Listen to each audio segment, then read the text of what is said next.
As the international community converged in Istanbul, Turkey, to seek solutions on how to alleviate further suffering for the world's most vulnerable, Kenya would shock the summit with her plans to send back Somali refugees and close the camp within 6 months. Kenya has of immediate committed $10 million to expedite the repatriation of the refugees and close the camps. It's a drawback that is both complex and unsettling.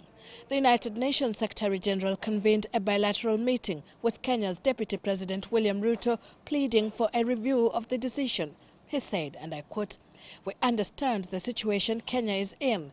Any nation will face challenges, but we need to see the humanitarian aspect of this, human rights and international obligations we have," end of quote. Back in Dadaab, the refugees are anxious. They look up to the United Nations and players in the humanitarian sector to convince Kenya to continue sheltering them until that time when they feel safe to return home. I am very scared.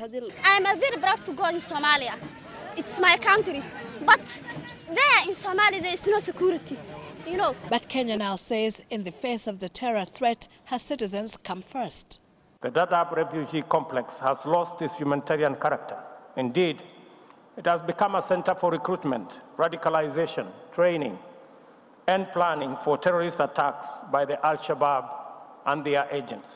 And while Ban Ki-moon stated that he was alive to the fact that every country has a duty to provide security for its people first, he maintains a safe, voluntary return to a peaceful Somalia would be the best option for Kenya.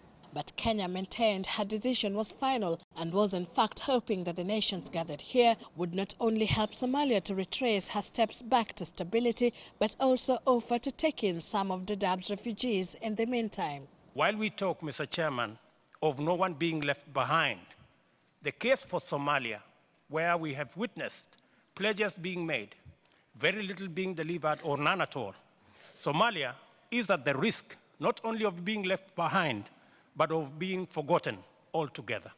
I hope that this World Humanitarian Summit has created some important political momentum where world leaders show their global solidarity and unity and compassionate leadership for those people who are suffering, who need our daily life-saving assistance. Otherwise, they will just die.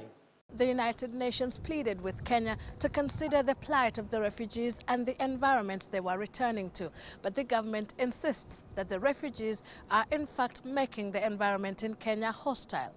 It's a dilemma in which both the refugee and host feel insecure. Sylvia Chebet, Citizen TV in Istanbul, Turkey.